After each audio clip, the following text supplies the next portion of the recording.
सर्वदर्शन संग्रह में तो 16 दर्शन है ना। हाँ तो सबका ओवरव्यू मिल जाएगा। सबका तो 6 हफ्ते में कैसे मिल जाएगा? अब 16 6 हफ्ते में एक का मिलेगा।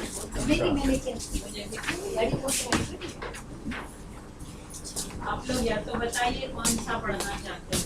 नहीं, मैं तो मेजॉरिटी सरकार के साथ, तो बस रामविलास पासवान की तरह। जो भी सरकार बने मैं the most trusted person. जिसका भी सरकार बने मंत्री हम ही रहेंगे। Business is class. 91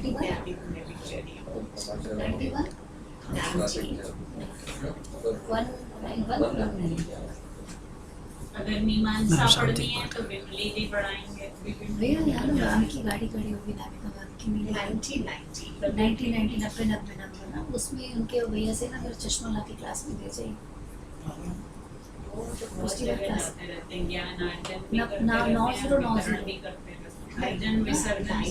ना 90-19 हाँ वही शांति पाठ। मुझे क्लास में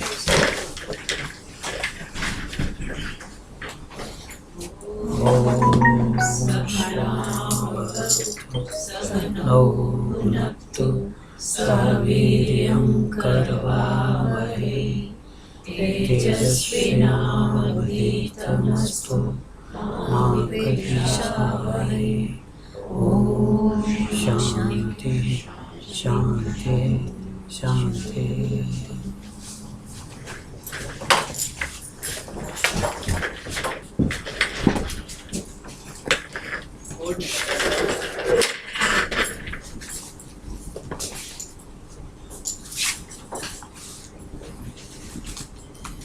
Well, I've been postponing a discussion on two very controversial issues in Manusmriti: the problem of caste and the position of women in Manusmriti.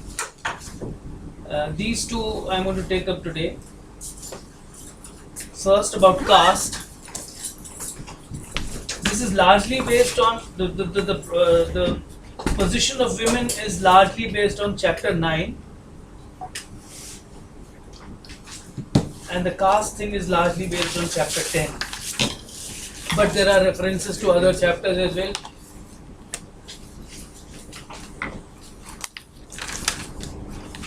I'll start with my understanding of how to look at the caste issue in Manusmriti particularly. My proposition is that caste issue regarding caste is that it is important to look at the Manusmriti not on the basis just of the 4 Varna system that it propounds, but to have a hard look at the kind of actual life and society which emerges from a more complete reading of the text. So instead of just concentrating on a few shlokas here and there, let us look at the totality, the complete picture of life that we get from Manusmriti. And it is in the context of that complete picture that we should try to understand the concept of caste as propounded by Manu. There is a dominant understanding of caste, I can't deny that. It seeks to award and deny privileges and attach disadvantages solely on the basis of heredity. So जन्मना जाति है मनुस्मृति में, इसमें कोई मेरे मन में शक सबा संदेह नहीं है. The word jati itself gives away its meaning. It literally means a social group into which one is born. Social status and profession of a person is largely determined by the jati into which one is born. Manu chapter 10 verse 5. Chapter 10 verse 5 tells us how Varna is determined. Sons born to legally wedded wives belonging to the same Varna get their father's Varna. Sons born to legally wedded wives belonging to the same Varna as that of the father will get their father's Varna. Then in next several verses he gives a very complex list of intermediary castes. There are 4 varnas but many multiple jatis. He gives a long list of intermediary castes or jatis born out of irregular unions between men and women belonging to different varnas. So initially there is just 4 varnas: Brahman, Kshatriya, Vaishya, Shudra. So child of a Brahman husband and a Brahman wife is a Brahman, and so on. That's how the varna is determined. But then comes jati, which is an intermediary caste of men, of children born out of the union between men and women belonging to different varnas. There can be 2 kinds of jatis: anuloma jatis and pratiloma jatis. Anuloma jati, in anuloma jatis, the father is of the higher varna and the mother is of the lower varna. But in pratiloma jatis, the father is of a lower varna and the mother happens to be of the higher varna. Thus the son of a Brahman male and a Kshatriya female, for example, board nahi laga sakta. A Brahman male and a Kshatriya female, the child belongs to a different jati. The child belongs to a different jati. There is a different name given to that jati, and there are specific professions attached with that jati. So father is a Brahman but mother a Kshatriya. The child belongs to a caste called Murdhavasikta in Manu. Murdhavasikta. And the profession of that caste is to use weapons, train horses, elephants, drive chariots. The son of a Kshatriya male from a Vaishya wife now. The son of a Kshatriya male from a Vaishya wife is called Mahishya, who is to earn his living through music, dance, agriculture and astrology.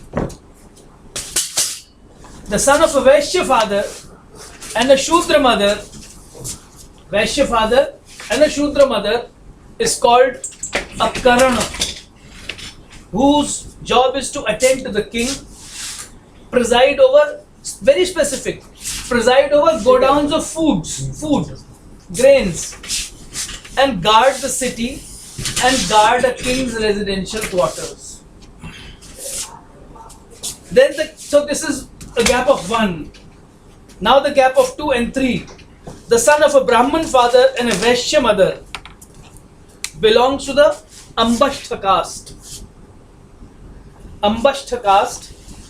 The son of a Brahman father and a Shudra girl is called a Parashava.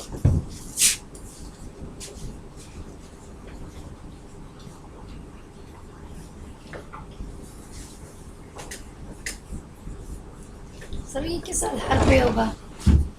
क्या काम का विभाजन? ये सोचना है। काम का विभाजन उन्होंने फिक्स किया हुआ, ये इस जाति के काम। अभी मैं उसके बारे में थोड़ा सा संकेत करूंगा बाद में। विभाजन अब ऑब्वियसली उसके गुणों के आधार पे हो नहीं रहा है। जिस तरह से वो कर रहा है, वो तो ये कास्ट है तो ये काम है। That is what he is suggesting. तो कॉम्बिनेशन के आधार पे कर रहे हैं। ये कॉम्बिनेशन है। हाँ, कास्ट जो कास्ट है, जो पेरेंट्स के वर्ण से उसकी कास्ट बनी, उस कास्ट से उसका प्रोफेशन डिटरमिन होगा। I have my little understanding of this.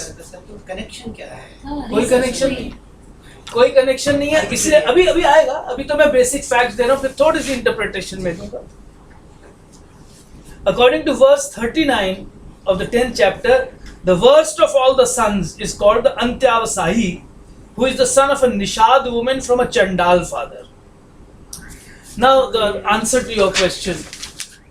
The attempt to fix the profession of each jati seems to be an inverse process according to me.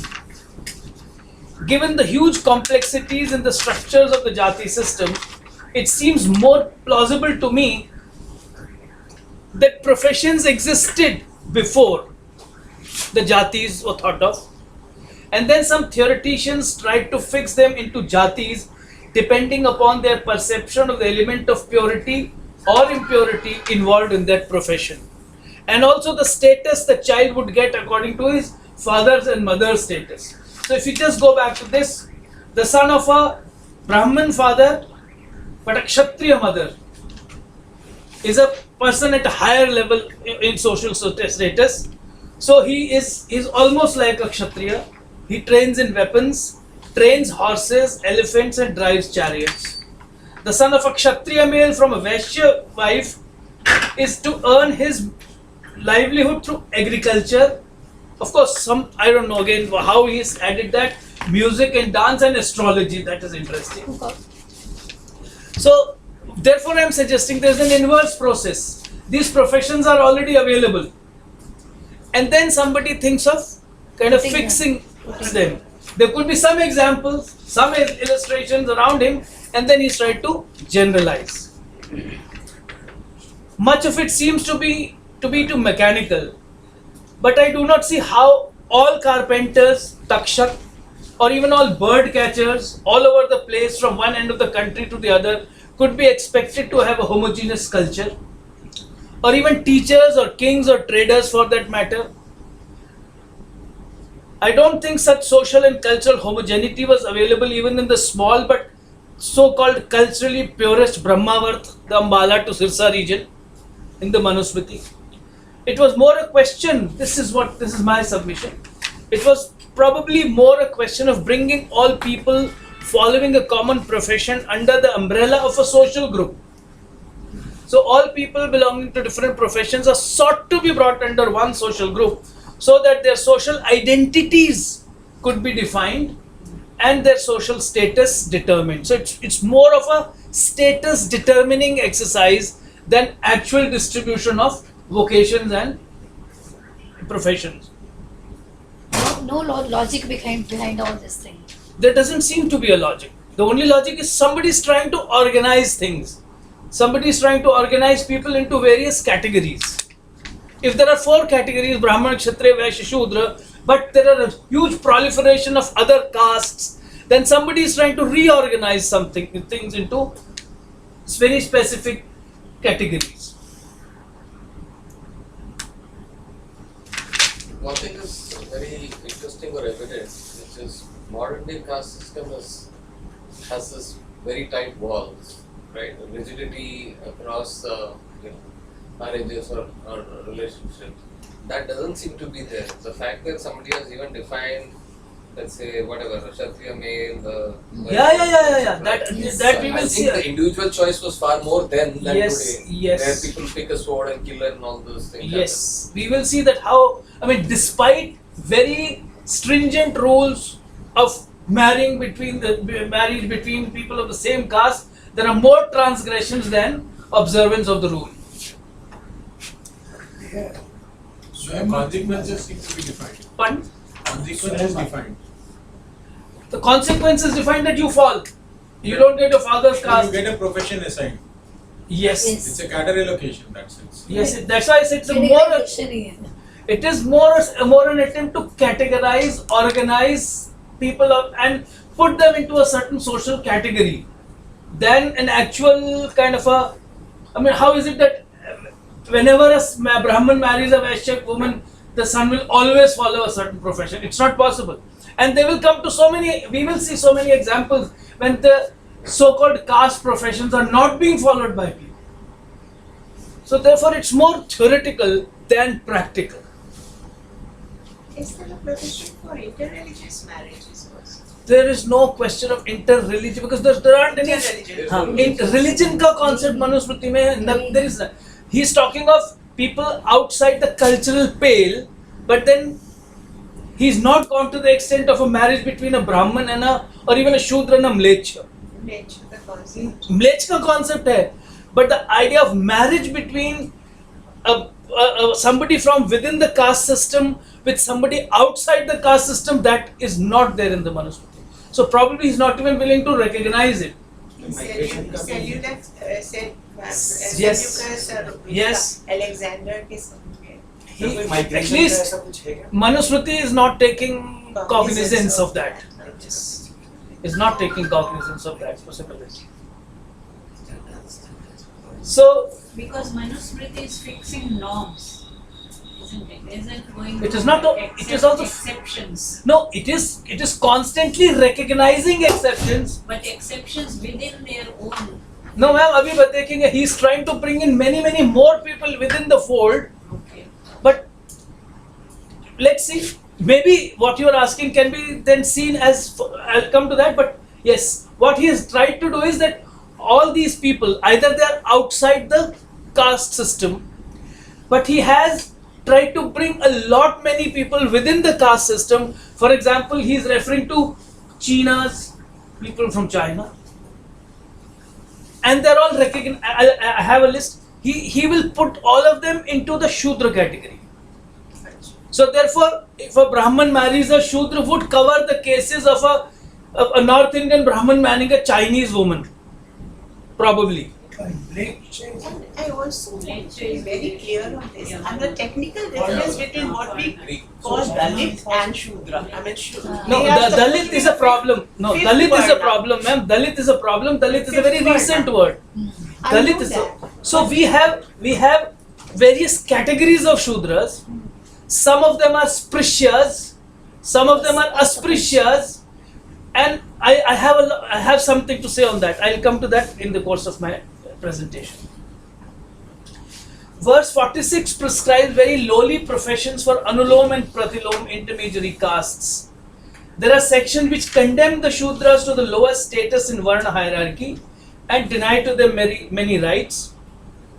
The right to study the Veda, which would include the Samhitas, Brahmans, Upanishads, Vedangas, the right to perform or participate in religious rituals, the right to own property, the right to save and accumulate wealth. They were condemned to take up difficult and dirty jobs with little or no remuneration, like skinning dead animals, laboring in fields, carrying loads, clearing garbage, or low-paid jobs like weaving baskets and mats, catching birds and animals. Many professional groups, I'm going to what you said, were declared to be impure and untouchables. And hence many more restrictions were placed on their interaction with the so-called upper castes. In the Dharma Sutras, only Chandals or workers at cremation grounds were declared to be Asprishya, untouchables. Apastambha says that touching, speaking with, or even looking at a Chandal pollutes. So to purify oneself, one should have to take a bath on touching a Chandal, speaking with a Brahman, and if you speak to a Chandal, then you can purify yourself by speaking to a Brahman.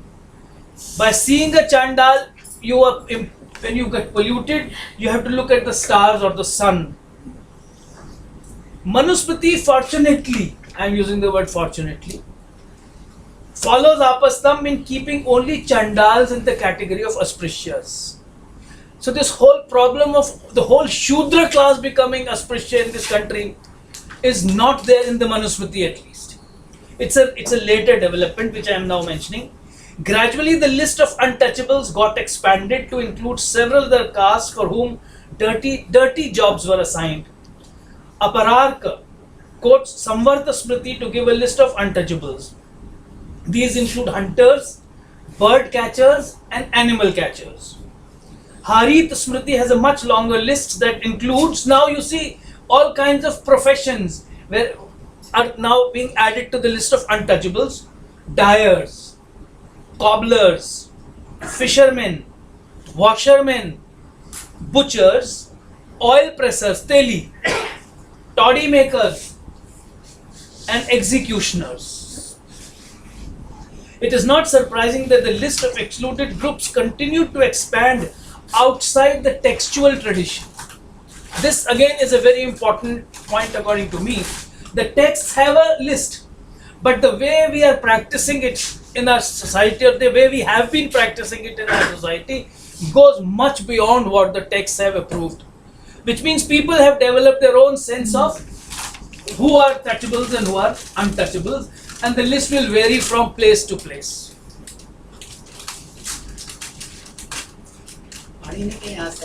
अनिर्वसित शब्द है, अनिर्वसित, निरवसित और अनिर्वसित अनिर्वसित। वो आएगा.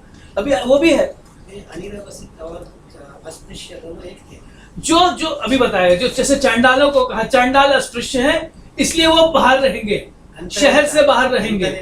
हाँ, वो शहर से बाहर, निर्वसित जो शहर से बाहर रहेगा, who will stay outside the villages, the boundary, because and he says only this, he thinks only Chandals need to do that, according to Manu at least. But later on these things are changing. चांडाल तो sir within the caste system है ही नहीं, हाँ तो outside the caste system। हाँ, फिर भी तभी तो इसलिए इसने जितना चांडाल कास्ट सिस्टम में तो है ना, चांडाल कास्ट सिस्टम में है मनु में, क्योंकि वो निषाद पुरुष और अमुक प्रकार की स्त्री का संतान है, तो he is the lowest kind of शूद्र among the shudras, he is the lowest, but he is nevertheless a shudra. Excuse me, ये 1047 में एक आया ना, वैदेह का नाम स्त्री कार्य, ये क्या उनको दंड दिया जा रहा है? नहीं, ये सबके लिए कहा ना, सूपानाम अश्वसारथ्यम अंगष्ठानाम चिकित्सनम, वैदेह का नाम स्त्री कार्यम। Sri Karna would be looking after the women in the Antahpura, I would guess. बाकी टीकाकारों में देखना पड़ेगा, ये वो टीकाकार अलग अलग फिर बताएंगे, ये चेक करना पड़ेगा अलग से।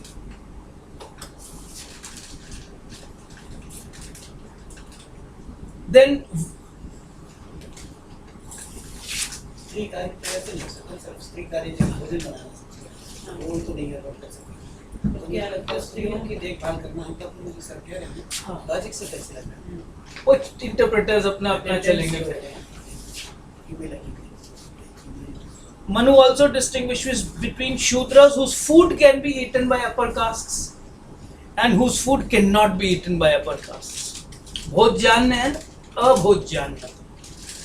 But some provisions made for the non-untouchable Shudras also no less horrifying. These groups were no less depressed, exploited and crushed.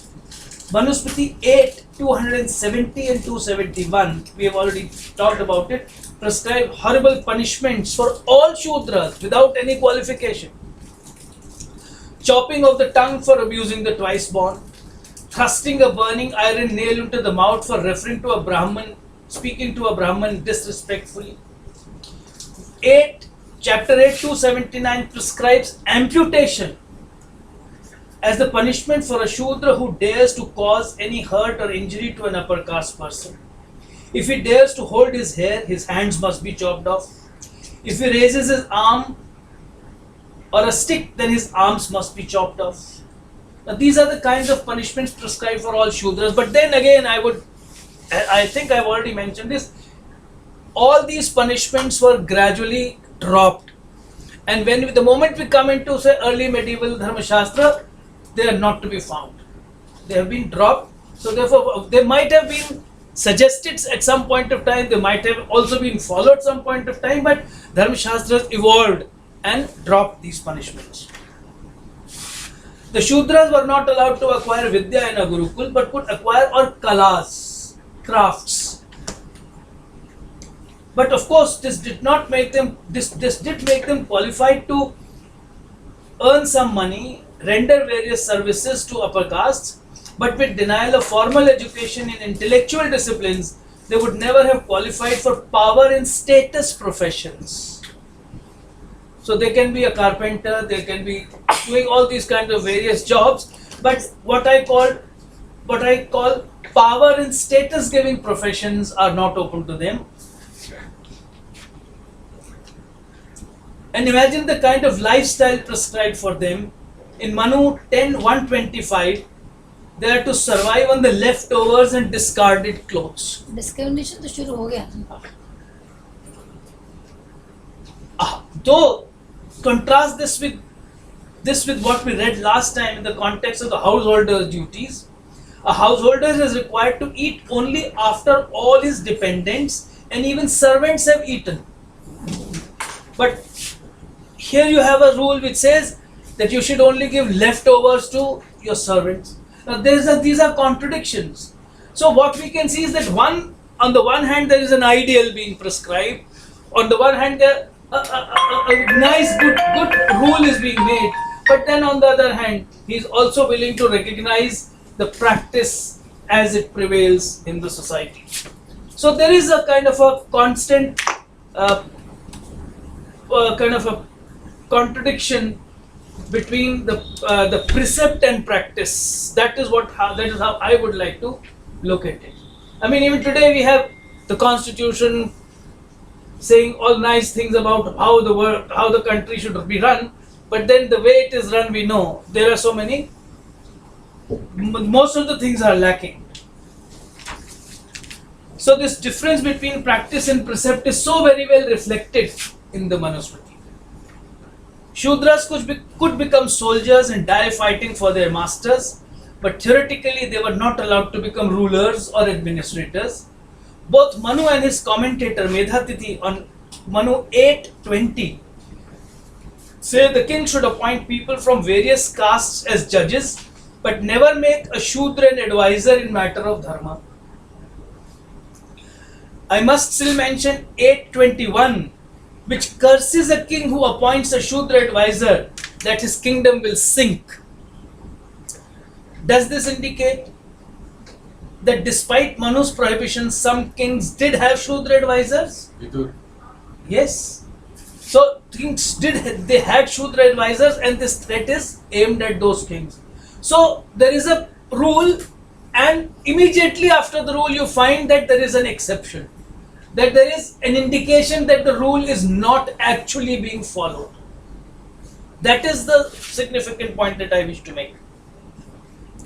Shudras could become tillers and but land-owning masters treated them as slaves and servants. They were artisans and craftsmen who made valuable and beautiful articles, but were dependent upon the mercies of their upper caste consumers because they never had the money power to become investor producers. They could barter their products but not earn enough profit because they are told not to accumulate wealth, as accumulating wealth is a sin for the Shudra. Manu says... For the Shudra or for all? No, for Shudra particularly. And he says, even if you can earn more, don't. Shakte napi Shudrena na karyo dhana sanchaya. यहीं पे उन्हें दलित बनाना शुरू किया ना. That is, even if you are competent to earn more, you should not. Now what kind of a rule is this? This is designed to keep these sections in perpetual penury and state of dependence. Never allow them a route to free themselves from a life of drudgery. Thus they remained servants kept at a minimum level of existence by their clients or masters. This is what created huge disparities, inequalities in our system. No upward mobility was allowed. I am not sure about the kind of opportunities available outside their own communities.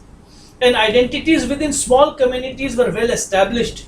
So Shudras are restrained from giving up their caste vocations or following the vocations of the upper castes. And we have this example from Gujarat when some of these, at least two of these boys who belong to the community which used to skin dead animals, they refused to do it and they were given a big lashing.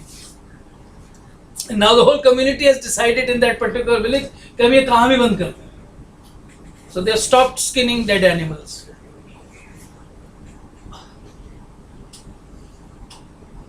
Dharma Shastra also allows artisans and workers to be kept as slaves. And Manu has no hesitation in saying in 8:413 that Shudras were created by Brahma to be slaves of the Brahmins. 8:413 suggests that they could be actually purchased in the market. As slaves, they were entitled only to food and clothing. According to 8:416, they were not allowed to own wealth, and their masters were made the owners of the slaves' wealth. And then comes the verse in 414, chapter 8, when Manu says that no slave could ever obtain freedom from slavery because slavery was natural to him, and nobody can ever take away anybody's natural characteristic. So even if the master, owner is willing to free a slave, Manu will not allow him to be slave. Mayawati सही तो रो रही है. Only Shudras could be treated as slaves. Only Shudras. Shudras are definitely treated as slaves, but again we will come to it. He is aware of the. अभी मैं आगे बताऊंगा. He is aware of the fact that Brahmins are slaves, Kshatriyas are slaves, Vaishyas are slaves, everybody is a slave. Anybody can be a slave depending on his conditions. अभी एक पक्ष चल रहा, अभी दूसरा पक्ष आएगा. Just one part, one section. I have a very interesting document. There's a book called Lekh Paddhati. Lekh Paddhati. It tells you how legal documents are to be drafted. It's a book on drafting of legal documents. It's around a 12th-13th century text from Gujarat.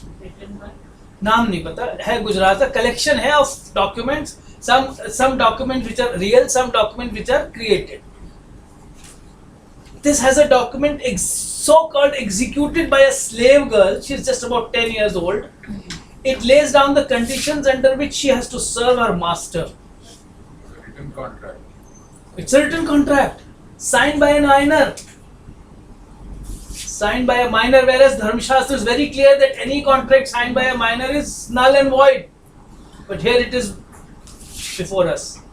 One of the conditions is that the owner shall not be held liable before a king, even if she died due to extreme physical torture, criminal assault, and even if she committed suicide due to forced pregnancy. These are all written as terms of the contract of slavery. So here one can clearly see the connection between poverty and exploitation. Oh my God. But it's अभी मनुस्मृति में थोड़े रोज भी तो हो रहा है. कितने अभी हम रोज पढ़ते हैं अखबारों में 3,000 रुपए में बच्चा खरीद ले, 5,000 रुपए में. Just yesterday there were two story of two girls who were brought for 3,000 and 4,000 rupees from some village. And the father sold them, and they have been continuously raped for almost 2 years now. One of them is 8 and the other is 10 or something of that. That's the age of those girls. So there is, one can clearly see the connection between poverty and exploitation. It only acknowledges the social practice. It Absolutely. doesn't actually prescribe. Yes. It's trying to regulate it at best. I have something to say on that. Let's see. In chapter 10, verse 58, Manu defines caste on the basis of qualities or the lack of them. According to him, a low caste person is cruel, envious, selfish, violent, and does not follow the discipline prescribed by the Shastras. In verse 59, he tries to rationalize this theory by saying that a child born in a lower caste always follows his mother or father in conduct and can never be free from his inborn demerits. In Indian philosophy, in our discussion, we have something called a Durjan Tosh Nyaya. Durjan Tosh Nyaya means I am willing to accept the opponent's plea or argument for a moment, but then I'll refute it. So even if I accept Manu's argument for a moment, one can see that even today we find young children from JJ clusters, slum areas using very foul language, getting engaged in criminal activities and violence and crimes against women. But those of us who belong to privileged sections do realize that there is nothing inherently or genetically wrong with these children. It is the environment in which they are born and survive that makes them so.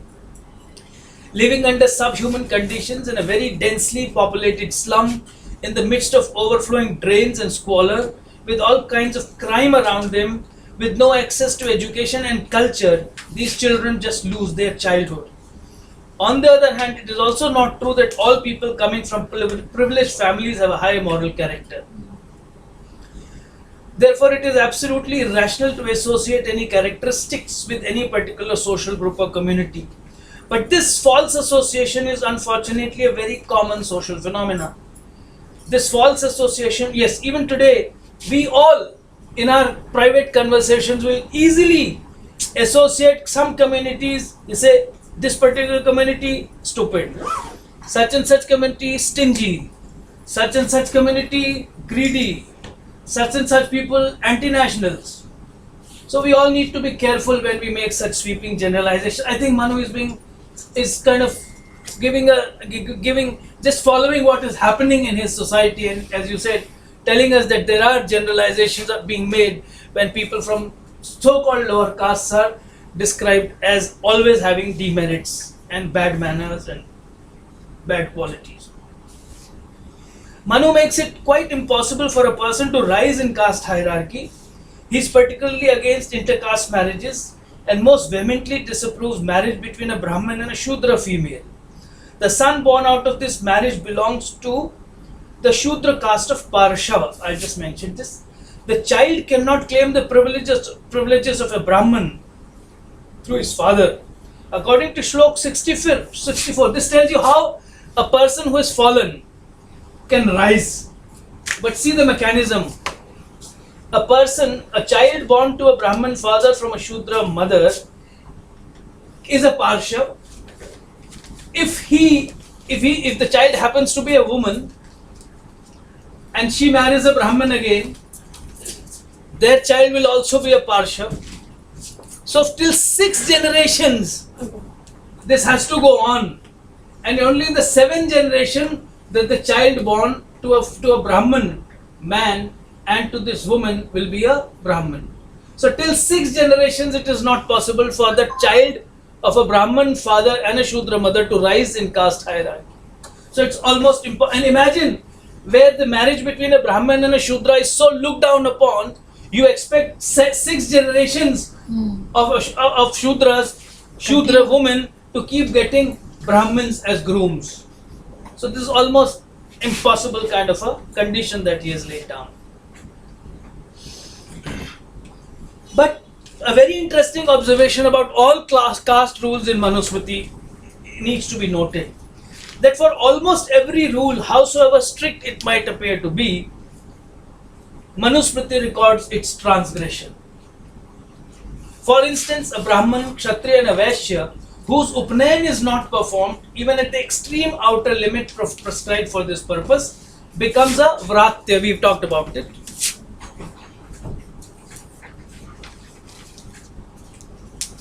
And one of the disqualifications of a Vratya is that no respectable Brahman will give his daughter in marriage to a Vratya.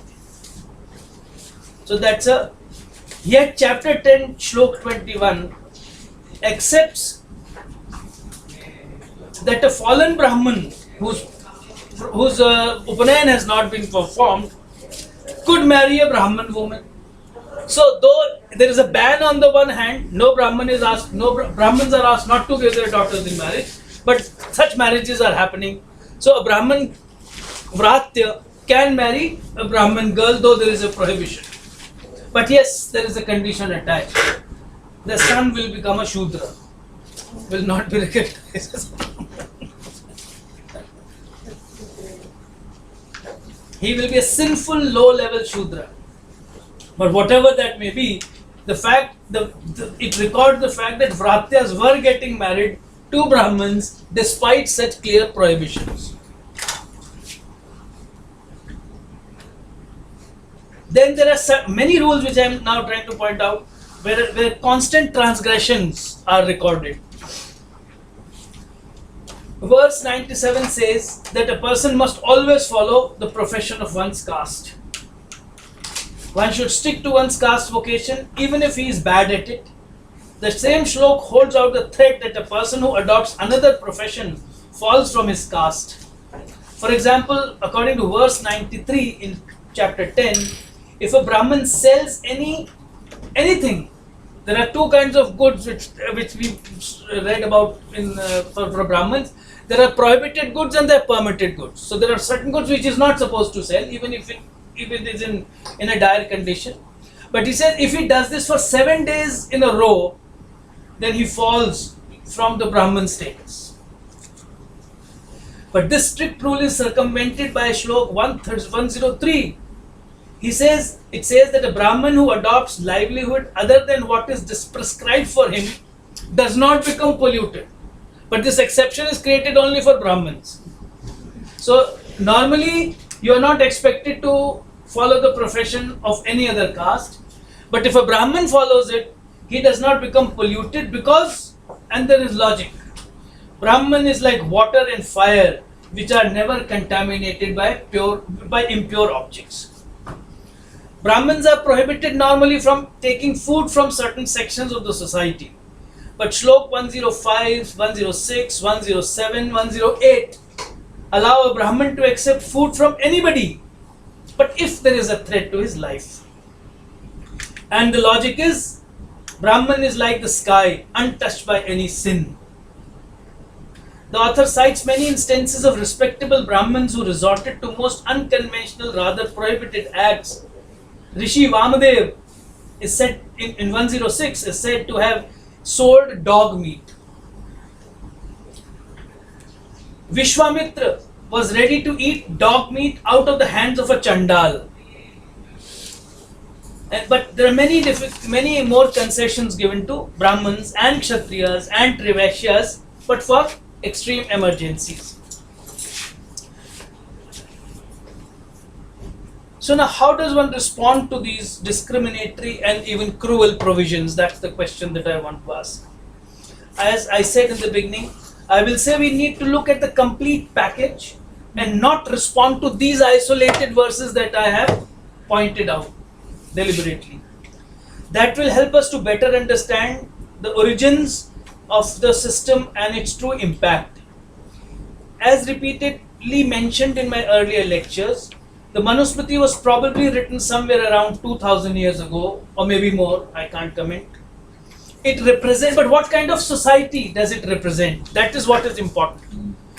In my understanding, it represents a largely rural, agricultural, pastoral society.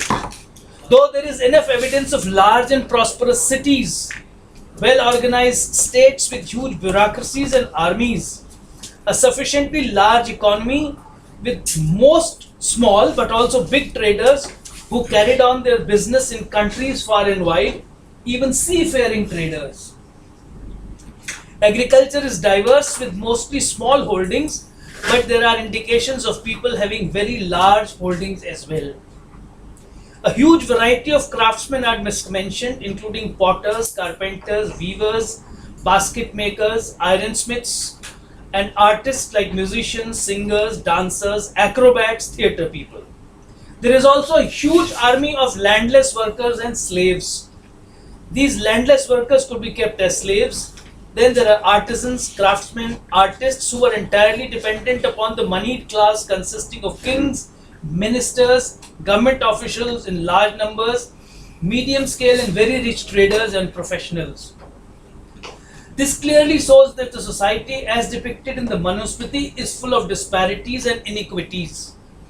Access to power is controlled through controlled access to education.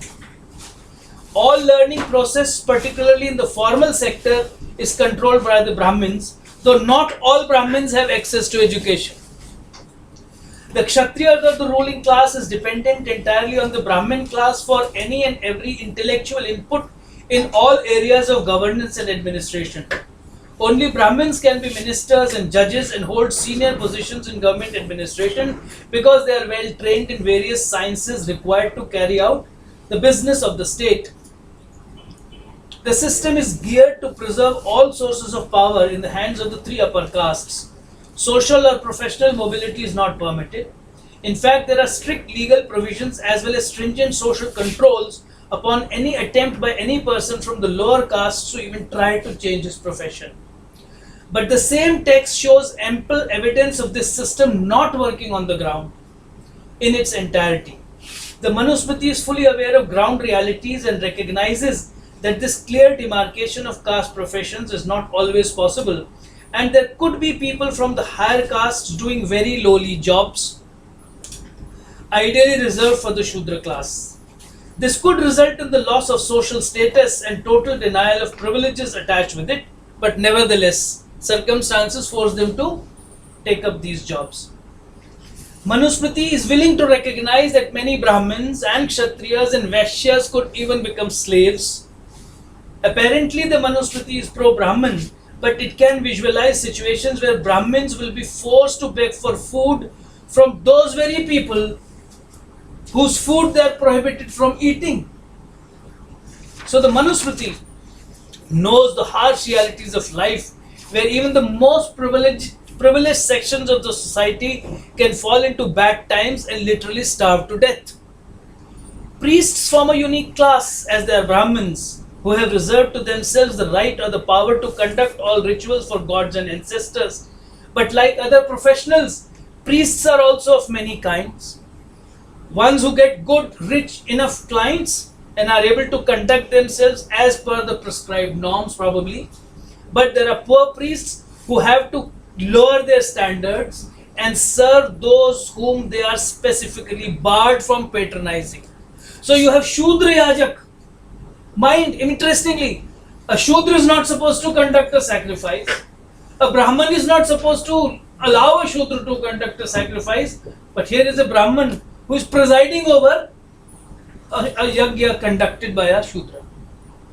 So all things are happening. But again, I am trying to say, much depends on the priest's own location and his clientele. I mean, as a priest in some rich temple in Tirupati would be very handsomely rewarded. A priest with rich bhaktas will be getting a lot of money, a lot of gifts. But a priest working in some local small time temple will be starving. So as today, so then, let us not try to pretend that wo zamana bahut acha tha, something like that. What I have tried to work out from the reading of the Manusmritis, that it was still a very unequal kind of a society, both for the lower castes and for the so-called upper castes. Political power. Is it possible that Manusmriti has described what was prevalent in the society rather than prescribing? No, although he has used the language of prescription, but is actually describing. There is description and prescription based on description. I have some comments made on that as well. So political power is said to be the preserve of the Kshatriyas, but not all Kshatriyas are powerful and not all Kshatriyas are kings. The Manusmriti is also aware of the existence of forest-dwelling tribals like Kiratas, mountain-dwelling Daradas, and foreigners like Shakas, who are mentioned in Shlok 43 in chapter 10. People down the Vindhyachal, the Cholas and the Andhras, are mentioned in this verse. It is very interesting to see how Manu tries to bring them within the socio-cultural fold of the Smriti Purana Dharma Shastra tradition. It tries to accommodate them all within the either intermediary caste born out of the union between men and women of different varnas.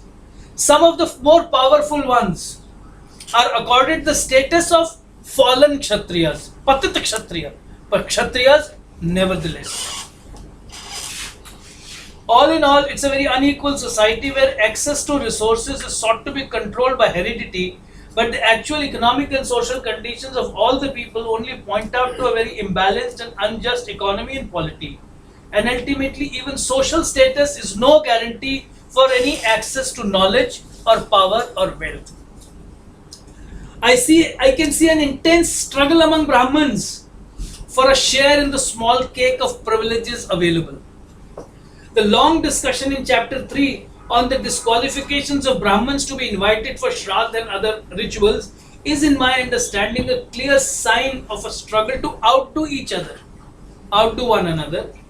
On the one hand, the extremely difficult code of personal conduct prescribed for a true Brahmin is a kind of a self-imposed regime, probably in the wake of challenge from the patrons who were not willing to accept the superiority of the Brahmins and whom they saw no different from themselves.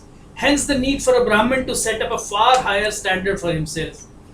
I can also see some very clear signs of false vanity born out of frustration at not actually getting all the privileges assigned by the text among members of the higher caste, particularly the Brahmins. The constant attempt to show the superiority of Brahmins repeatedly, chapter and verse, in several chapters. The constant attempt to show the superiority of Brahmins may be a proof of this tendency rather than the proof of their actual supremacy. If some members of a social group get access to some privileges, the ones left out often seek self-glorification through their peers. This phenomenon is quite visible in some of the caste-based political parties that we have, who keep getting support from the poorest of the caste members despite serious charges of corruption against their top leaders, and their extravagant styles lifestyles without any real benefit percolating down to the lower levels.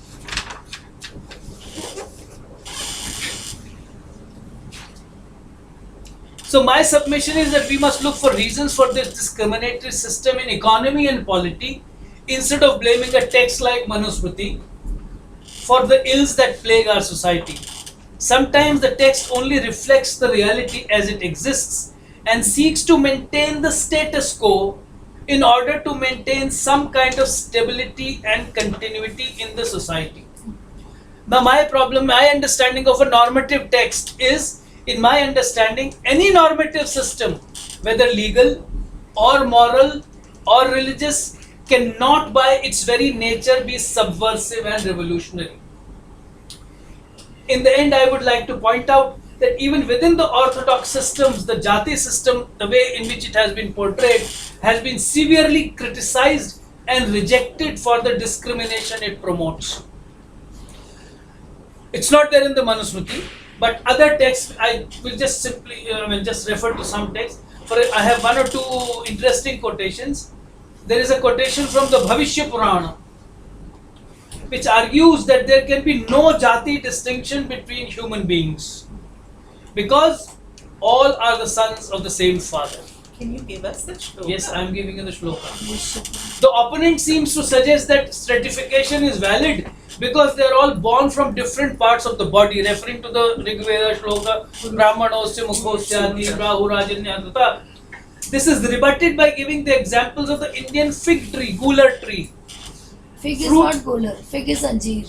But the man, he's one of the translators said it is gular. No. I have not seen an Looks anjeer. like the same. I have not seen an anjeer tree, but I can replace it. I have seen a kathal tree. I should bring anjeer. No, anjeer I know what it is, but the phenomena that he's trying to refer to applies to kathal as well. I got a very nice kathal tree at home. So kathal growing all over, top se leke bottom tak. So that is what he's saying, that he gives the example of the Indian fig tree. Fruits grow on all parts of the tree, but all fruits are figs and are equally good or bad. So whether a child is born out, whether the Brahman is born out of the mouth and the Shudra from the foot should make no difference. So there is a shlok. Chatvaraha ekasya pituh sutascha. Slowly, sir. Yes, I can write it. I'll write it. I still write. क्या? जो भी है 300 साल पहले का से कभी का मेरा कहना सिर्फ ये है कि अगर हमारे देश में इस तरह की बात कही गई तो उसका विरोध भी तो पहले बहुत हुआ. पहले क्या वज्र सूची इत्यादि उपनिषदों में नहीं हुआ. अब वो कहते वो तो ब्राह्मणों का, वो तो बौद्धों का लिखा हुआ है, पर महाभारत में भी इस तरह के रेफरेंसेस हैं. सो क्रिटिक सर मैंने देखा उसमें अंग्रेजों की भी चर्चा आएगा, हर चीज अशुद्ध हो जाएगी, भाषा भी अशुद्ध होगी, लोग पिता को फादर कहने लगेंगे. वो तो संडे मंडे भी लिखा ये उसमें. है संडे मंडे में लिखा. There are all kinds of interpolation. There will be people who will rule over the country जो सोमवार को मंडे कहेंगे, रविवार को Sunday. So that's okay. So what you are trying to point at, don't quote from भविष्य पुराण. ये तो बहुत later text है. But हाँ, जन्मना जाते शूद्रः कर्मणा द्विज उच्यते, ये वाला वो इसी में है. हाँ, मनुस्मृति में ही है. तो चत्वारः एकस्य पितुः सुताश्च तेषां सुतानां तो कहाँ है इसका मतलब? जन्मना जाते शूद्रः means all are like by birth they all are शूद्र, but by the कर्म से वो बदल सकते हैं. तो कहाँ नहीं बात? कर्मणा उससे पहले कहा गया संस्कार से कहीं और. मैम, लेकिन मैंने जो इतने सारे दिखाए, फोकस जो है उसका, देखिए दोनों बातें हैं. इसीलिए हमें देखना है कि हमें कौन सी चीज सूट करती है, कौन सी चीज ठीक है, किस चीज को एक्सेप्ट किया जाए, किसको ना किया जाए. 90% 95% वो जन्मना पर जा रहा है, बट कहीं जो जहां कर्मणा पर कह रहा है वो भी आप ऐसे दृष्टांत ले सकते हैं, ऐसी एविडेंस ले सकते हैं कि that is a kind of an attempt to refute the idea of जन्मना जाति. उसको भी, ऐसे श्लोकों को भी जन्मना जाति के विरोध के स्वर के रूप में लिया जा सकता है. सो यह है चत्वारः एकस्य पितुः सुताश्च. 4 बेटे हैं एक ही पिता के. तेषां सुतानां खलु जातिरेका, तो चारों की एक ही जाति होगी अगर वो एक ही पिता के पुत्र हैं. एवं प्रजानाम ही पिता एकः एव पित्रैक भावा न तो जाति भेद। इसलिए सब प्रजाओं का एक ही पिता, हाँ सब प्रजाओं का एक ही पिता, इसलिए जाति भेद हो ही नहीं सकता। फलानि यथा उदुम्बर वृक्ष जात, उदुम्बर कहा है, उदुम्बर का गूलर बताया, उदुम्बर गूलर ही है, उसको किसी ने फिग में ट्रांसलेट कर। हाँ। तो उदुम्बर के वृक्ष के जो फल हैं कहीं आगे हैं, कहीं मध्य में हैं, कहीं अंत में हैं, लेकिन वर्ण, रंग, रूप, स्पर्श और फ्लेवर्स, रस, उनका सबका एक ही होता है, इसलिए उनकी एक ही जाति है। अब तो ऋग्वेद से शुश्रणम तो विश्वे अमृतस्य पुत्रा, हाँ तो चार भी नहीं कहा, विश्वे कह दिया। तो a similar interesting rebuttal refers to the Puranic version। ये दोनों श्लोक मुझे चाहिए। हाँ अभी देते हैं, मैं आपको लिखूंगा। Another interesting reference that I have, ये कहाँ का है देखना पड़ेगा। The author argues that the Shudra cannot be impure because of the fact that he is born of the foot of Brahma, because even Ganga has originated from Vishnu's foot. So can you say that Ganga is impure? So it's like taming the lion in his own den. If Ganga, which is born out of Vishnu's foot, is not pure, the Shudra cannot be impure for that very reason. So मैंने सिर्फ ये एक point किया है कि अगर इस तरह की बातें, जाति की कट्टरता उसमें दिखाई दे रही है, तो उसका विरोध के स्वर भी हमें निरंतर कहीं ना कहीं, लेकिन वो बहुत हल्के हैं, बहुत हल्के। देखिए उसका कारण मैंने बताया कि पूरी व्यवस्था, जो पूरी सामाजिक राजनीतिक व्यवस्था है, वो उसको सूट करती है जाति व्यवस्था, वरना आज तक क्यों चल रही है? Any system which prevails, any good or bad practice that prevails in the society, as students, as independent observers, we must try to see why it is happening. I mean, I gave you that example the other day कि कहीं पर छोटी छोटी लड़कियों की जल्दी शादी क्यों कर रहे हैं? वो parents, it's not just pressure from the society. These are real, the real environment around them which makes them get the girls married off। क्या हमारे सिर से जिम्मेदारी गई। अब मैंने वो एग्जांपल दिया हमारे क्लास का कि कोई विलेज है हमारे घर, पटपड़गंज के गांव का मैंने एग्जांपल दिया था। There's a village called Hasanpur, हमारे घर के पास था, पटपड़गंज में फ्लैट के पास। वहाँ 8वीं के बाद लड़कियां नहीं पढ़ेंगी जी। ये कोई रिवाज हुआ? हाँ हुआ। क्यों हुआ? क्योंकि लड़कियों का स्कूल ही 8वीं तक था। जो लड़कियों का 12वीं का स्कूल था वो थोड़ी सिर्फ 1.5-2 किलोमीटर दूर था। बीच में मंडावली का इलाका आता था। मंडावली के लड़के हमारी लड़कियों को तंग करते हैं, इसलिए लड़कियां नहीं जाएंगी, सो 8वीं तक पढ़ेंगी। So these are real life situations which determine how we are going to behave. तो इसलिए मुझे ऐसा लगता है कि just blaming the text may not be a very sensible way of looking at things. We have to look at the real life conditions which get reflected in the text. इसलिए मैंने इसमें थोड़ा वर्कआउट करने की कोशिश की कि किस तरह की वहाँ की क्या अर्थव्यवस्था क्या है, समाज की क्या स्थिति दिखाई दे रही है। ओवरऑल जो दिखाई दे रहा है, it's an absolutely unequal society. There is a very small cake which you have to share. How do you do it? By barring people. China Chapti. It's like University of Delhi or St. Stephen's College बोलेगा cut off हमारा 99%. What do I do? For 400 seats, if I get 10,000 applications, that's the best that you can do. Or a good doctor in Delhi keeps raising his fees. वो 2,000 कर देगा, 2,500 कर देगा, इस बारे के कम पेशेंट्स आए, but फिर भी आएंगे ना। तो the cake is small, therefore there are problems. If you have a bigger cake, there might be lesser problems. Consumers are more. Cake and also Cake and also. Population. But basically everything is circumstantial. Yes. मेरा तो तो ये understanding साहित्य यही तो है। समाज का दर्पण ही दिखा रहा है। That's it. जो सर ने कहा कि तो इसलिए धर्मशास्त्र के टेक्स्ट को भी एक उसी दृष्टि से पढ़ना चाहिए। जो लोग उसको बहुत ज्यादा नहीं, यही धर्म है, इसी को करना है, ऐसा ही करना है, वो दृष्टि ठीक नहीं है। जो अपने 6 लेक्चर में मेरा यही थीम रहा है कि जो भी धर्मशास्त्र का टेक्स्ट है उसके कॉन्टेक्स्ट में देखना चाहिए। Only then you can see whether it is valid और नॉट वैलिड। हिस्ट्री डॉक्यूमेंटेशन है, हिस्ट्री है, डॉक्यूमेंटेशन है, अपने समय की बात बता रहा है। तो ये तो आज भी फॉलो हो रही है।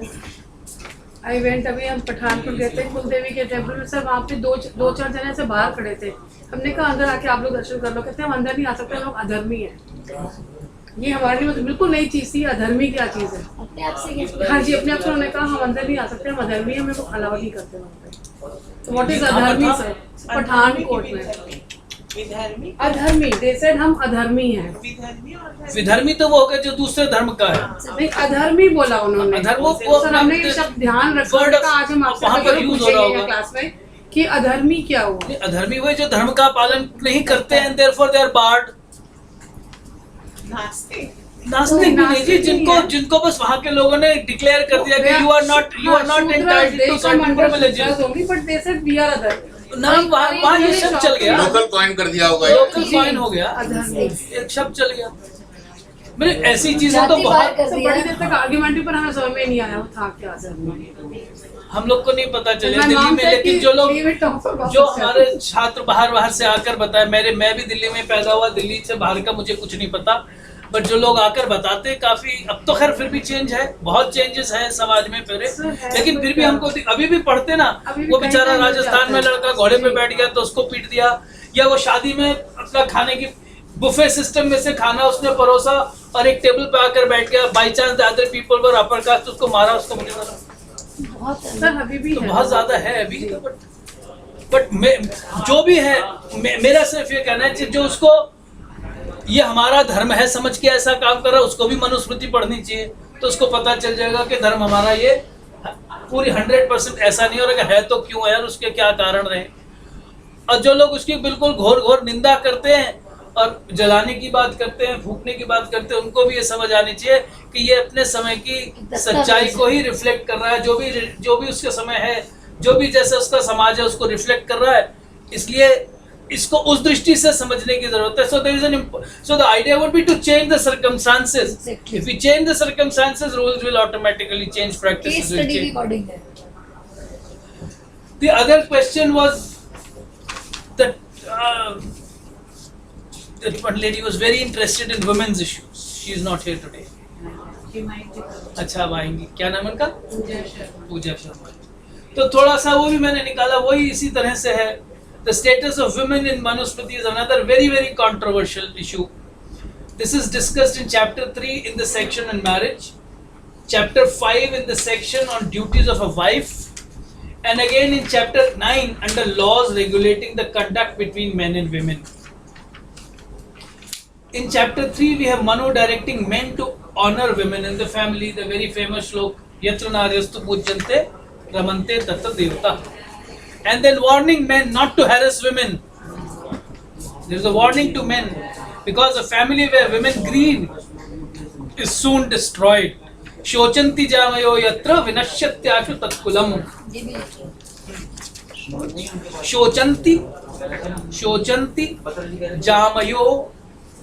शोचंती जामयो यत्र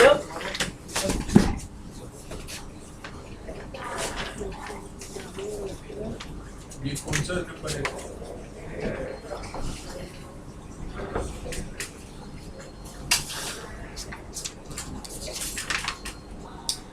if this is 350, then it should be 357. Chapter 3 verse 57.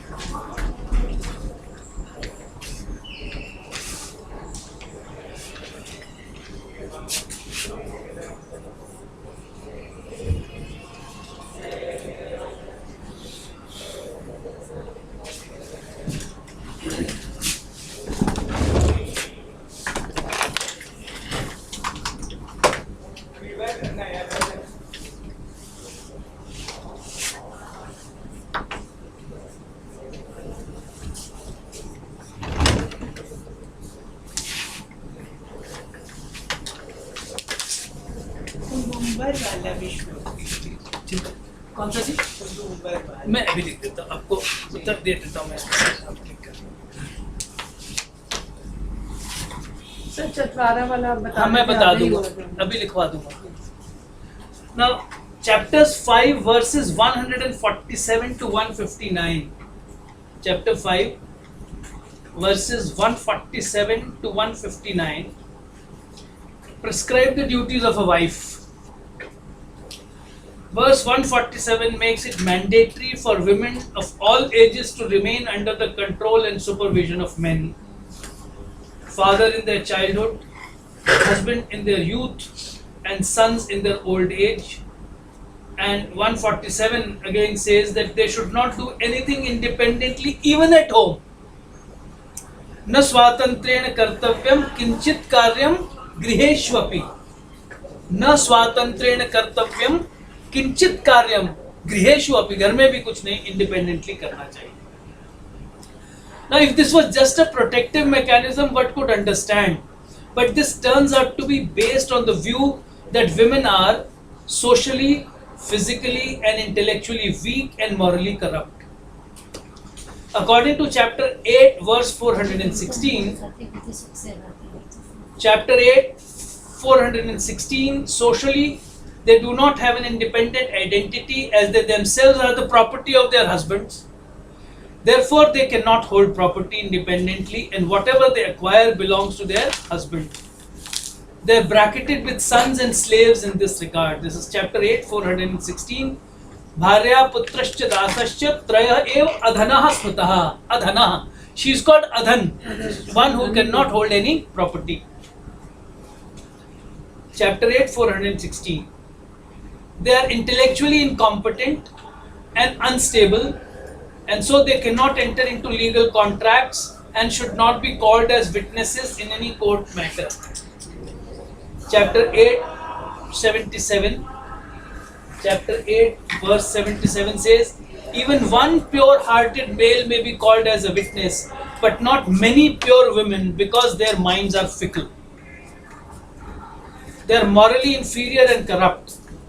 In chapter 9, verse 17, he says, while creating different beings, Manu, in Manusmriti, Manu is assigned the task of having created all the beings.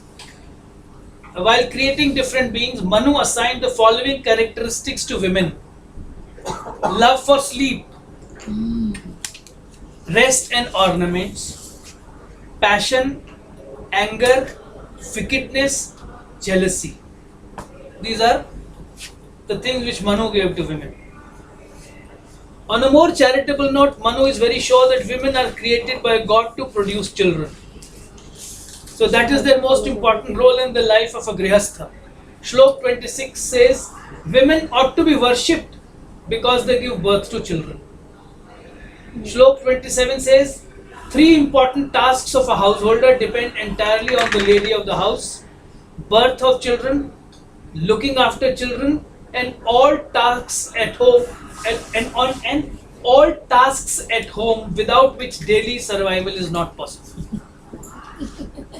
Shlok 28 raises the status of the wife by saying that birth of children, all dharma, service and love, even attainment of heaven by the grihastha and his ancestors depends entirely on one's wife. But it is the woman's role as a child bearer which leads Manu to put many restrictions on her freedom. One can see that the text talks of a patrilineal society where family is perpetuated through the male line. The male child gets the varna and the name of his father. He inherits his father's property and profession. So Manu seems to be extremely worried about maintaining the purity of blood of the paternal line. According to Shlok 9, the kind of a child a mother will give birth to depends on the kind of man she has an alliance with. Therefore, to maintain the purity of one's line, must one keeps one's wife under check for the purity of one's succession, praja vishuddhyartham. And Shlok 7 says, whoever protects his wife from being violated by others can protect his own progeny, character, family, his dharma and himself. Shlok 8 defines the wife. The Sanskrit word for the wife is Jaya. This is Shlok 8 verse, Shlok chapter 9. Jaya comes from Jan Dhatu, which means to give birth to. So Jaya is one who gives birth to a child. But he is giving a very interesting definition how, from the point of view of keeping the purity of the father's line. He says, the man enters the woman's womb and reappears as his own son. Wife is called Jaya because the man is born in her himself. So therefore Manu makes it mandatory for men to protect their wives and make sure that they do not enter into extramarital relationships. Absolute fidelity between husband and wife is the bedrock of this relationship, but this minimum requirement of marriage turns into some kind of a phobia and a psychotic obsession for Manu. In Shlok 16, he turns abusive when he says that women are absolutely wanton and do not bother about a man's looks or age. Shlok 15 is worse. It says women cheat on their husbands because they are fickle-minded, heartless, and are by nature promiscuous. They cheat despite man's best efforts to check them. Verse 16 declares this is their nature created by Prajapati and nobody can change it. Therefore, verse 13 suggests that the drinking, keeping the company of evil men, separation from husband, sleeping, aimless wandering, and staying at another person's home are 6 factors which pollute women. In verses 10, 11 and 12 of chapter 9, he suggests more ways of keeping women under control. He says in Shlok 10, no amount of force can keep women under check. According to 11, the more effective way is to keep them busy, keeping control over income and expenditure, cleaning, cooking, and taking care of the household. This could mean self-discipline, etc. I should also refer to verse 30, which holds out a threat to women. Verse 30, chapter 9, holds threat to women that whoever transgresses her husband receives condemnation in this world, suffers from evil disease, and upon her death is born as a she-jackal. Now one is shocked at such atrocious words for women in a dharma text. One cannot and need not try to find out alibi and rationalize what Manu has said and try to find justification or defend Manu or become defensive about one sacred text. Dharma Shastra tradition, as I have said so many times, is very open and unforgiving when it comes to self-criticism. Therefore, if we take a strong stand against such statements and reject them as being against our own traditions or reject them as being unacceptable in our present place and time, we will only further our dharma and not harm it. Such statements can be rejected as being against our own experience and against good logic because these cannot be taken to be the defining features of women. This description suffers from some follies of argument that you will have an occasion to study in darshan if you ever do. Ativyapti and avyapti. Avyapti, a definition is bad in law. A definition is bad if it does not cover all the instances, and a definition is bad if it goes beyond and covers things which are not to be covered. So therefore this description suffers from ativyapti and avyapti. It suffers from avyapti because maybe there would be some women who will satisfy these conditions but not all, and this suffers from ativyapti because many men also share these characteristics. We can also argue that actually these statements are absolutely out of place in Manusmriti, for which Grihasth is the central pillar of the society, and there can be no Grihasthi if men were to be constantly suspicious of their wives. Wife is the Sahadharmacharini and cannot be subjected to this kind of humiliating treatment. Anti-woman statements are against Manu's own words, showing the very unity of man and his wife. In Shlok 45 of verse 9, Manu says that a man's true being consists of his wife, his children and himself. So, and in a sense, the wife is mentioned even before himself. Etavanev purushaha yajjaya atma prajeticha. The man is the wife first, then himself, and then his children. So, etavanev purushaha yajjaya atma prajeticha. So, verse 45 in chapter 9. And the second line is even more significant, which says that man is really said to be his wife. Man is not a man. Man is said to be. कितने बार घर घर नहीं होता गृहिणी गृहम उच्यते, वो भी श्लोक है. न गृहम गृहम इत्याहु गृहिणी गृहम उच्यते. And यह एतावानेव यो भर्ता या स्मृतांगना. Man is his wife. So there is no, the entity of man is defined only by his wife. The existence of man is defined only by his wife. So you have such statements. So anti-wife statements bordering on insanity are also against the idea of family that Manu is trying to promote and strengthen. In chapter 10 verses 71 to 83, chapter 10 verses 71 to 83, the author has given several rules governing strains in husband-wife relationship. One thing is certain, that this relationship cannot be undone, and both partners are expected to carry on despite a troubled relationship. Chapter 9, 79, verse 79. The wife is given protection against a husband who is insane, addicted to vices, fallen, pataki, impotent, suffers from some contagious disease. She cannot be faulted for disliking him. She cannot be abandoned for disliking him. In chapter 9, 80, a wife who is a drunkard, antagonistic, quarrelsome, violent, wasteful, suffers from contagious diseases, cannot be thrown out of the house. The man is allowed to take a second wife without abandoning this first one. The first wife is also has to be maintained by the husband. If a man's wife is perennially sick, he is allowed to take a second wife.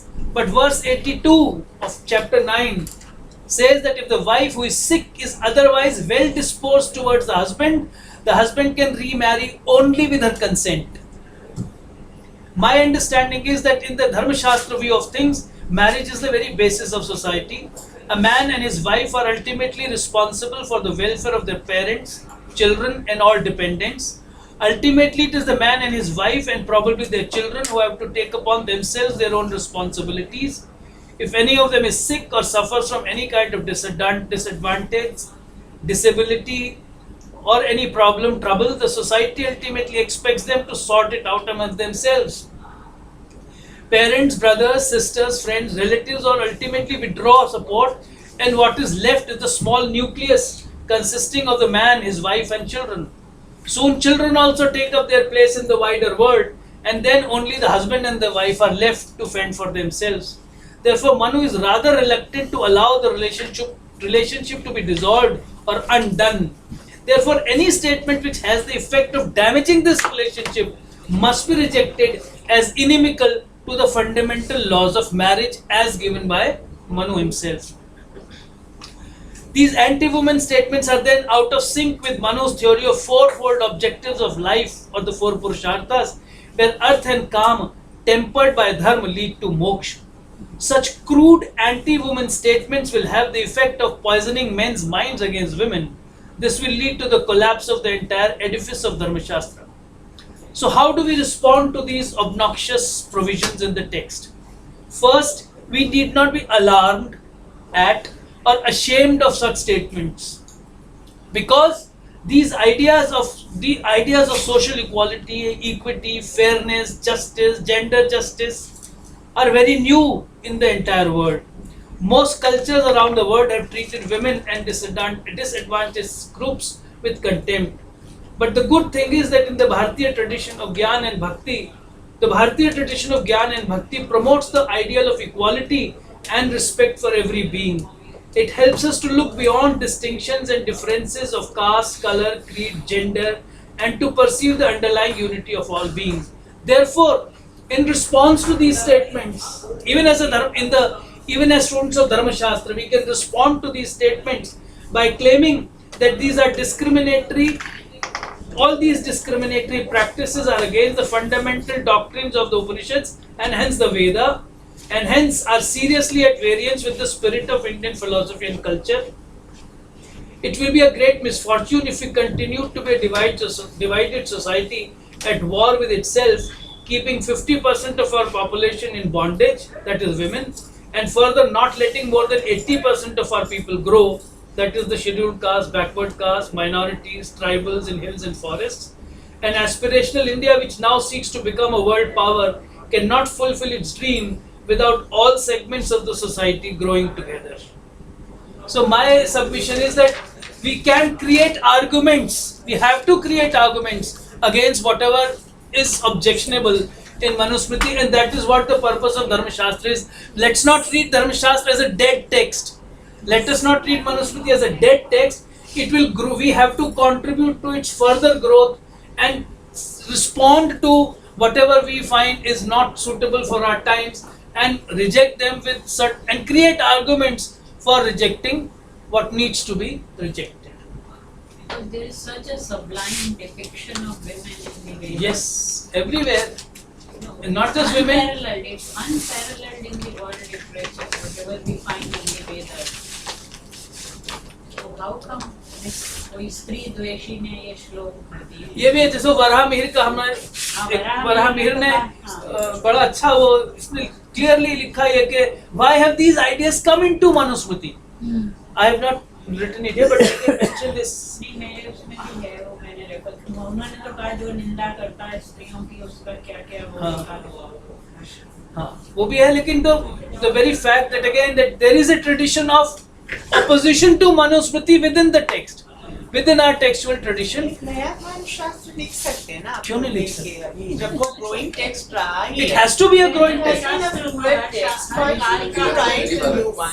आपका संविधान आपकी कविता में, अब तो हमारा संविधान ही हमारा धर्मशास्त्र है नया। अनामिका जी की कविता में ये नया धर्मशास्त्र है। हाँ, बताइए ना क्या लिखा आपने? उन्होंने हमें सुना। आप छोटे वो सब बात नहीं है, टेक्स्ट खूबसूरत कविता है। देखिए, मेरी प्रॉब्लम बहुत सारी चीजें जो मैं, क्योंकि मेरे पास ऑथेंटिक सपोर्ट नहीं है, मेरे पास एविडेंस नहीं है, इसलिए मैं बोल नहीं सकता। मेरे पास प्रॉब्लम ये है, जो हम पहले भी बात कर रहे थे, ऐसा क्या हुआ कि इस तरह की चीजें टेक्स्ट में आने लगी। फिर ऐसा मैंने तो इसको भी देखा, पोस्ट मेडिवल और मेडिवल को मैंने ज्यादा देखा है। फिर ऐसा क्या हुआ कि ये चीजें जाने भी लगी। विज्ञान शाकुंतलम पे तो है। yes. ये चीजें जा भी रही हैं, तो किस स्टेज पे आ रही हैं, किस स्टेज पे जा रही हैं, व्हाट आर द वो कैसे हमें पता चलेगा? Only when we try to place it in a real historical context and see कि वो कौन से सर्कमस्टांसेस हैं which are introducing these ideas. इसीलिए मैंने मनुस्मृति को उसके थोड़े से इकोनॉमिक पॉलिटिकल पर्सपेक्टिव में रखने की कोशिश की है। तो संविधान में पॉलिटिक्स नहीं है सर, जैसे इसमें एनालॉजीज कितनी इंटरेस्टिंग है। अब वो जो कूलर के वृक्ष वाला है, ये तो इस तरह की अगर पोएटिक एनालॉजी में धर्मशास्त्र है, लेकर संविधान के एक धर्मशास्त्र कर दिया जाए, तो मुझे लगता है फ्लूइड टेक्स्ट का ट्रेडिशन मेंटेन हो जाएगा। आप लोग तो एक प्रॉब्लम क्या हुई अनामिका जी के, एक पॉइंट आया है जब धर्मशास्त्र का लिविंग ट्रेडिशन खत्म हुआ। जब तक देखिए थोड़ा सा कौन सा धर्मशास्त्र का बेसिक पर्पस उसका जो था, एक समाज को रेगुलेट करना था, but that was largely being exercised through the king and the state. But then comes a stage in our history when the kings using these dharmashastra texts either ceased to be or became powerless, insignificant. और forces का जोर यहाँ बढ़ा। थोड़ा सा मैंने medieval period के बारे में पढ़ा कि चाहे वो सल्तनत पीरियड के बादशाह थे, चाहे वो मुगल बादशाह थे, उनके यहाँ जो पर्सनल लॉज थे वो हिंदू पॉपुलेशन पे वो हिंदू लॉ ही लागू होता था। वही चीज अंग्रेजों ने आकर करने की कोशिश की जब उन्होंने अपने तरफ से संस्कृत के टेक्स्ट क्रिएट भी करवाए शुरू में, बट फिर जब कोर्ट्स में बकायदा हिंदू लॉ, ये तो 56 जब कॉन्स्टिट्यूशन लागू होने के बाद 1950 के बाद ये धर्मशास्त्र का लॉ कोर्ट्स में अप्लाई होना बंद हो गया, वरना उससे आज़ादी के बाद तक ये लॉ अप्लाई हो रहा था। जब तक 54-56 में नए एक्ट्स आ गए, Hindu code bill, Hindu marriage act, तब आकर वो चेंज हुए। उस समय तक कंटिन्यूअस प्रोसेस, लेकिन वो फिर जो कंटिन्यूअस प्रोसेस धर्मशास्त्र का रहा, एक तो वो इंग्लिश में हो गया, संस्कृत का ट्रेडिशन खत्म हो गया। Mughal period, pre Mughal period में क्या होता था हमको पता नहीं। कुछ टेक्स्ट मिलते हैं जो अलग अलग रीजन्स के हैं, देवण भट्ट का नाम मान लिया, स्मृति चंद्रिका, ऐसे कई, विवाद रत्नाकर, विवाद व्यवहार मयूख, ये अलग अलग टेक्स्ट हैं, कुछ कमेंट्रीज हैं जो अलग अलग छिटपुट जगह पर they were probably being applied to real life situations, but that continuity somehow is not available. तो वो जो ब्रेक इन ट्रेडिशन आया, अब दर्शन वाले खुश हो सकते हैं कि दर्शन चलता रहा, व्याकरण वाले खुश होंगे व्याकरण चलता रहा, क्योंकि दर्शन और व्याकरण अलग से चल रहे थे। वो समय directly they were not dependent on the state patronage, but this धर्मशास्त्र was actually dependent on state patronage. जैसे आपने धर्मशास्त्र इतने अच्छे से पढ़ा है, इतने एडिशंस पढ़े हैं, उसके एक वेरियोरम आप क्रिएट कर दे सकते हैं, वेरियोरम एडिशन अलग अलग बस, और उसके बाद एक उत्तर उसका पक्ष डाल दे सकते हैं अभी के संविधानों के मुख्य अनुच्छेद के अनुसार।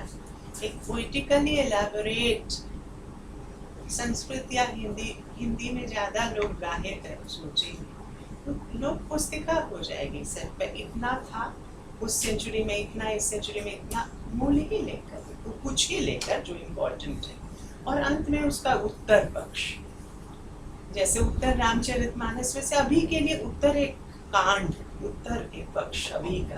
नहीं, ऐसे अटेम्प्ट्स हुए हैं, कम से कम 2-3 अटेम्प्ट्स तो मुझे जो पीवी काणे ने पूरा धर्मशास्त्र का इतिहास लिखा, हिस्ट्री ऑफ धर्मशास्त्र लिखा, वो भी उसका भी बैकग्राउंड यही है कि गवर्नमेंट ऑफ इंडिया को ये बताया जाए कि किस तरह से जब अब नए कानून बनाए तो जो पूरा धर्मशास्त्र का बैकग्राउंड है उसको ध्यान में रख के बनाए। एक बहुत पुराने, वैसे 1924-25 में है वो टेक्स्ट, है तो पुराना, लेकिन गंगानाथ झा ने Hindu law in its sources एक किताब बनाई जिसमें पूरा इम्पोर्टेंट अब क्या क्या लिया जा सकता है इस तरह के। दलित वाला तो एकदम दलित वाला तो बहुत रेलेवेंट हो गया। कास्ट कर दिया जाता है, क्योंकि आपको तो पूरी परंपरा बात, इनर कॉन्ट्रडिक्शंस भी पता, अपोरिया जिसको कहते हैं तरीका, जो भी इनर कॉन्ट्रडिक्शंस उसमें से जो निकलता है, ये कह रहे हैं कि एक क्योंकि मैंने देखा कि आप तो सारे एडिशन से वाकिफ हैं, और मेगा तिथि वगैरह सबके टेक्स्ट का वो था ना, उसमें वो वाला लेकर बहुत अरे ये अंदर वाले मुझे ये जो कास्ट पे तो मैं सीरियसली काफी पढ़ना चाहता हूँ, मुझे सीरियसली लगता है कि बहुत काम की जरूरत है, लेकिन जो मैंने अभी काम किया था धर्मशास्त्र, वो सब जगह चेंज दिखाई दे रहा है, सारे विवाद पदों में, सारे जितने डिस्प्यूट के लीगल डिस्प्यूट है सब में चेंज है, कास्ट पे सबसे कम चेंज दिखा है, सबसे ज्यादा उसकी जरूरत है। हाँ, गोदरेज का चला, चेंज भी सबसे कम दिखाई दे रहा है, कास्ट को रीकास्ट करने ऐसा है कि एक ही ऑथर ने लिखी है या हो सकता है कि कई ऑथर? कुछ नहीं कह सकते कई ऑथर, क्योंकि मनुस्मृति खुद अपने आप बताती है कि पहले नारायण ने अमुक को दी, मीनू को दी, मनु ने भृगु को दी, भृगु आगे बता रहे, सो इटसेल्फ इट रिकॉग्नाइजेस के कई सारे वर्जन जिसमें इनबिल्ट हैं। कॉन्ट्रडिक्शन तब हो सकता है, लेकिन जो भी पुरानी संस्कृति है, लेयर्ड तो होगी ही। दूसरी टेक्निक से बहुत सारे इंटरेस्टिंग कमेंट्स हो सकते हैं, वो उसकी ऑथेंटिसिटी देखनी पड़ेगी, जो हम कमेंट्स कर रहे हैं उसका कैसे हम उसकी सपोर्टिंग एविडेंस कहाँ से लाएंगे। लेयर्स हैं, लिंग्विस्टिकली उसको एनालाइज करेंगे तो हमें नहीं लगता संस्कृत सारी, क्यों ये हमारे व्याकरण वाले भी बैठे हैं, लिंग्विस्टिकली उसको एनालाइज करें तो पता नहीं चल सकता, ऐसा लगता है सब कुछ similar, same classical Sanskrit board में वो लिखा हुआ है। तो कब कौन से चेंजेस आए, एक सबसे बड़ी प्रॉब्लम आती है कि या तो जैसे मैंने कहा कि जो लिविंग ट्रेडिशन था वो नहीं रहा ना, तो फिर एक फ्री फॉर ऑल हो गया, जिसको जो मर्जी सूझा उसने टेक्स्ट में डाला। पुराणों पे, महाभारत पे तो क्लियरली दिखाई देता है, लेकिन इस टेक्स्ट के बारे में कहना और ध्यान से देखना पड़ेगा, क्योंकि जो इसकी अर्लीस्ट अवेलेबल कमेंट्री है 8th सेंचुरी की, मनुस्मृति की, मेधातिथि की, उसमें ये सारे श्लोक अवेलेबल हैं। तो जैसे मैडम कहते हैं यार समाज ने बना दिया विशुद्ध मनुस्मृति, दे ट्राई टू से ये सब interpolation, how do you decide कि वो इंटरपोलेशन?